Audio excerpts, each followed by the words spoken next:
أعوذ بالله من الشيطان الرجيم بسم الله الرحمن الرحيم ربي اشرح لي صدري ويسر لي أمري واحلل عقدة من লিসানি ইয়াফকাহু قولي। আচ্ছা, আমরা আপুরা গত পর্বে যেটা বলতেছিলাম যে এরা যেটা করতো তৎকালীন ইহুদিরা, রাসূল সাল্লাল্লাহু আলাইহি সাল্লামের সময় ইহুদিরা, ওরা হচ্ছে যে আমাদের সহজ ভাষায় বলতে গেলে খুব ফুটানি করতো। হুম মই কি হনুরে একটা ভাব আর কি। তো এইভাবে ওরা হচ্ছে যে আমরা আমাদের সময় ছিল, আমাদের সময় সে হচ্ছিল, এবং ওরা হচ্ছে যে খুব সচেতন ভাবেই ওদের ইতিহাসের যে কলঙ্কজনক অধ্যায় বা লজ্জাজনক অধ্যায় সেগুলো বলতো না। বলতো না বা এড়িয়ে যেত। এখন এটা তো আসলে খুব মানে এমনিতে একটা হিউম্যান সাইকোলজি যে আমরা তো নিজেদের দুর্বল দিক বলতে চাই না, কিন্তু এই জিনিসটা মানে একদম পিকে যায় হচ্ছে যে যখন আপনি নিজে যখন আসলে বেসিক্যালি মানে একটা জাতিগতভাবে আমরা দেখবো যে অ্যাটিটিউডটা আসে যখন হচ্ছে যে আমরা রাষ্ট্র ক্ষমতায় থাকি না, কিন্তু আমরা মনে করি যে আমরা আসলে অনেক মানে হোমরা চোমরা কেউ, যেটা করে আমি বলবো যে এক্স্যাক্টলি মুসলিমদের ক্ষেত্রে হয়েছে। ঠিক আছে, আহ মুসলিমদের ক্ষেত্রে কিরকম যে সরি আপুরা, স্লাইডটা একটু হয়ে গেছে।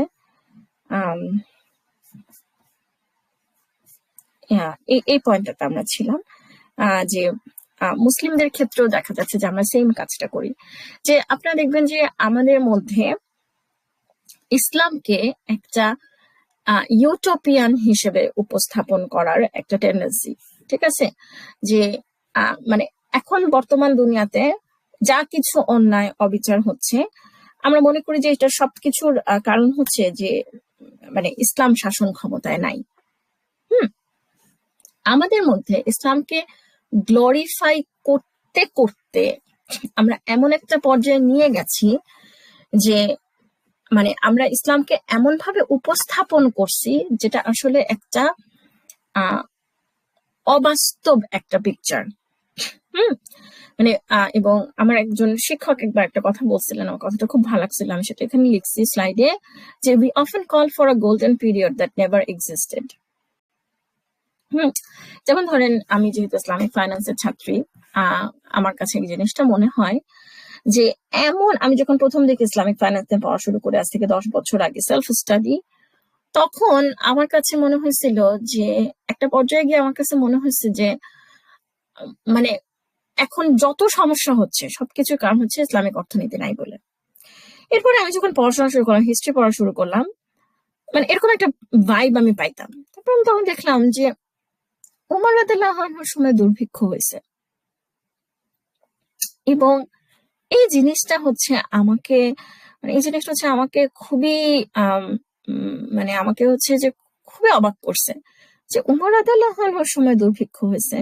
মানে উনি তো হচ্ছে আপনার মানে মানে আল্লাহর মানে সবচেয়ে পছন্দনীয় মানে one of the best companions, উনি যখন রাষ্ট্র ক্ষমতায় তখনও দুর্ভিক্ষ হয়েছে।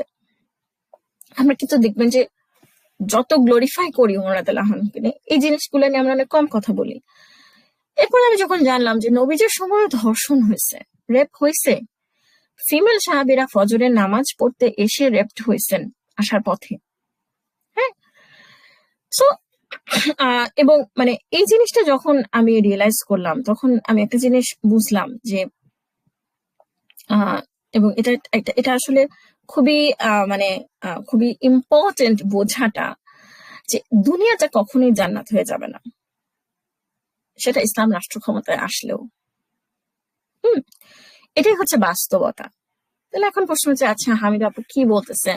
হামিদা আপু হামিদা আপু হচ্ছে মানে মানে she is not a proud Muslim or something like that. মানে কিন্তু মানে ইসলামিক বিধান আসলে কি হবে? ইসলামিক বিধান আসলে যেটা হবে সেটা হচ্ছে, আপুর I repeat, it's very important to understand. ইসলাম পৃথিবীর বুকে প্রতিষ্ঠিত হলে কি হবে? ইসলাম পৃথিবীর বুকে প্রতিষ্ঠিত হলে এই দুনিয়াতে যতটুকু ভালো থাকা সম্ভব আমরা ততটুকু ভালো থাকবো। So Islam gives us the optimal solution. ধরেন যারা ক্যালকুলাস করছেন তারা বুঝবেন যে যখন ফার্স্ট ডিরাইভেটিভ 0 হয় তখন সেটাকে অপটিমাল সলিউশন বলে। তার মানে হচ্ছে, আমি যদি জিনিসটা ভেঙে বলি তাহলে হচ্ছে যে, ধরেন আপনার সামনে আছে অপশন এ, আপনি সেকুলার আইন প্রতিষ্ঠা করবেন। অপশন 2, আপনি ইন্ডিয়ান আইন প্রতিষ্ঠা করবেন। অপশন 3, আপনি ক্যাথলিকদের আইন প্রতিষ্ঠা করবেন। অপশন 4, আপনি ইসলামিক আইন প্রতিষ্ঠা করবেন। অল যে অপশনস গুলো আছে, যেগুলো মানব রচিত আইন, সেই সমস্ত অপশনের চাইতে ইসলামিক সলিউশন আপনাকে বেস্ট রেজাল্ট দিবে in comparison with all other alternatives. আর যত অল্টারনেটিভস আছে সেগুলোর মধ্যে ইসলামিক বিধানটা আপনাকে বেস্ট সলিউশন দিবে। কিন্তু এটার মানে এটা না যে কোনো অন্যায় থাকবে না, কোনো খুন হবে না, কোনো রেপ হবে না, কোনো ডাকাতি হবে না। সো আবার যদি ভেঙে বলি যে মেয়েদের লাঞ্ছিত অথবা রেপ হওয়ার পরিমাণ অথবা ডোমেস্টিক ভায়োলেন্স বলেন, এই জিনিসগুলো সবচেয়ে কম হবে, কিন্তু শূন্য হয়ে যাবে না। কিছু জালিম থাকবেই যারা ইসলামের কল্যাণকর বিধানগুলোর অপব্যবহার করবে, কিন্তু সেগুলো একটা রিসর্ট থাকবে। এখন যেমন আমাদের যাওয়ার কোনো জায়গা নাই, ধরেন এখন যদি কেউ হচ্ছে in the name of Islam 3টা বিয়ে করে, 4টা বিয়ে করে, তারপরে ঠিক মতন কাউকে সমান সমান ভরণ পোষণ দেয় না, রাতের বেলা সেম নাইট স্পেন্ড করে না, আপনার যাওয়ার কোনো জায়গা নাই। সো হ্যাঁ, 4 বিয়ে সুন্নত করে কিছু মানুষ আপনি পাবেনই যারা জুলুম করবে, যারা মোহরানা আদায় নিয়ে ঢিলামি করবে। কিন্তু ওভারঅল একটা ইসলামিক সোসাইটিতে যখন একটা লিগাল সিস্টেম থাকবে, আপনার একটা রিসর্ট থাকবে যাওয়ার, আপনার একটা জায়গা থাকবে কমপ্লেন করার, একটা সোশ্যাল স্যাংশনের ব্যবস্থা থাকবে, কিছু লিগাল পানিশমেন্টের ব্যবস্থা থাকবে, তখন জিনিসগুলো অনেক কম হবে। মানুষ অন্যায় করে সহজে পার পেতে পারবে না। সেই জন্য যেটা আমি বললাম যে আমাদের মানে এই জায়গাটা যখন আমরা বুঝবো, তখন আমাদের জন্য হিস্ট্রিকে অনেক সহজভাবে গ্রহণ করা সম্ভব হবে। এটা কেন বলতেছি হিস্ট্রিকে সহজভাবে গ্রহণ করা সম্ভব? কারণ ওই যেটা বললাম যে বনি ইসরায়েলের মানসিকতা কিন্তু আমাদের মধ্যেও আছে। আমাদের মধ্যেও টেন্ডেন্সি হচ্ছে যে আমি হচ্ছে বেস্ট, অথবা মানে যেটা বললাম যে ইসলাম ক্ষমতায় নাই বলে সমস্ত সমস্যা হচ্ছে, ইসলাম আসলে সব সমস্যার সমাধান হয়ে যাবে, এইভাবে একটা বলার প্রবণতা আমাদের মধ্যেও আছে। এবং সেটা করতে গিয়ে আপনি দেখবেন যে আমরা আমাদের ইতিহাসের নেগেটিভ দিকগুলোকে কখনো উপস্থাপন করি না। তাহলে হিস্ট্রি পড়তে গিয়ে কোনো মুসলিম যখন এইসব ঘটনার সাথে এক্সপোজড হয়, তখন সে ইসলামের যে পিউরিটান যে ছবিটা সে এতদিন পেয়ে এসেছে, সেটার সাথে তার প্রচন্ড কন্ট্রাডিকশন হয় এবং সে প্রচন্ড রকমের হতাশ হয়। সে তখন ইসলামকে সন্দেহ করা শুরু করে।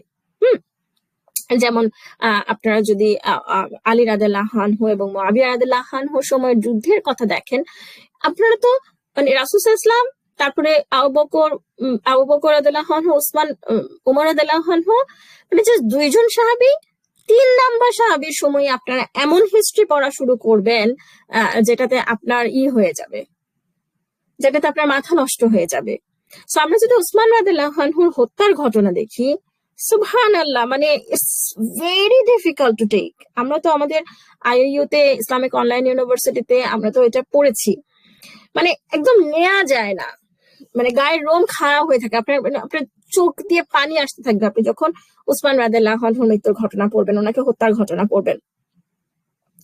এরপরে যখন আলী রাদিয়াল্লাহু আনহু সিফফিনের যুদ্ধ, মানে ব্যাটল অফ ক্যামেল, জামালের যুদ্ধের ব্যাপারে পড়বেন, যখন আপনি দেখবেন যে সাহাবীরা একজন আরেকজনকে হত্যা করছে, 1000 মানুষ এর বেশি নিহত হয়েছে সিফফিনের যুদ্ধে। সম্ভবত কোনটা আসলে বেশি রক্তক্ষয়ী ছিল, মনে হয় ব্যাটল অফ জামাল মনে হয় বেশি রক্তক্ষয়ী ছিল দেন ব্যাটল অফ সিফফিন, আমি ভুলে গেছি। এই জিনিসগুলো আপনারা যখন পড়বেন, সাহাবীদের মধ্যে থাকতে থাকতেই আপনারা যখন এই রকমের ডিফারেন্স অফ ওপিনিয়ন, এই রকমের তিক্ততা তাদের মাঝে, তখন আপনার কাছে মনে হবে এটা কি ইসলাম, এটা কি? এবং এই পর্যায়ে গেলে আমরা দেখা যায় যে এখন এই জিনিসটাকে আমরা এখন কোন পর্যায়ে নিয়ে আসছি, যেটা এর আগে আমি বললাম যে আমরা কিছু ফেসবুক সেলিব্রিটিকে আকাশে তুলে ফেলছি। এরপর এখন আপনারা যদি পার্সোনালি আমার পার্সোনাল লাইফে আমার সাথে মেশেন, আপনারা যদি দেখেন আমি মেয়ের সাথে চিৎকার করতেছি, আমি হয়তো একটু আমার হাজবেন্ডের সাথে টক ব্যাক করতেছি, আপনাদের কাছে মনে হবে শিকড়ের সন্ধানের লেখিকা হয়ে এরকম। আল্লাহ, ঠিক আছে, বিকজ আমাদের মধ্যে একটা পিউরিটান, আমাদের মধ্যে একটা পিউরিটান ইসলাম আমরা করছি, যেখানে মানুষের ভুলের কোনো অবকাশ নাই, যেখানে যেখানে মানুষকে আমরা ফেরেশতার পর্যায়ে নামাই ফেলছি, ঠিক আছে, যারা ইসলাম পালন করে। আমার মনে আছে যে আমার এক পরিচিত একবার বলছিল যে আমার এক পরিচিত আপুর ডিভোর্স হয়েছে শুনে সে সো আচ্ছা, তোদের সার্কেলে, ইসলামিক সার্কেলেও ডিভোর্স হয়? মানে আসলে তাহলে এরকম যার ইমপ্রেশন ইসলামের ব্যাপারে, এবং আমাদেরও এরকম একটা যে হ্যাঁ মানুষ ইসলাম পালন করে না বলে সব ঘরগুলো ভেঙে যাচ্ছে, সুবহানাল্লাহ, মানুষ ইসলাম পালন করে না বলে যদি ঘর ভাঙতে থাকে তাহলে অলমোস্ট মানে দেয়ার আর ভেরি ফিউ সাহাবী যাদের কখনো ডিভোর্স হয় নাই, then what happened at that time? ঠিক আছে।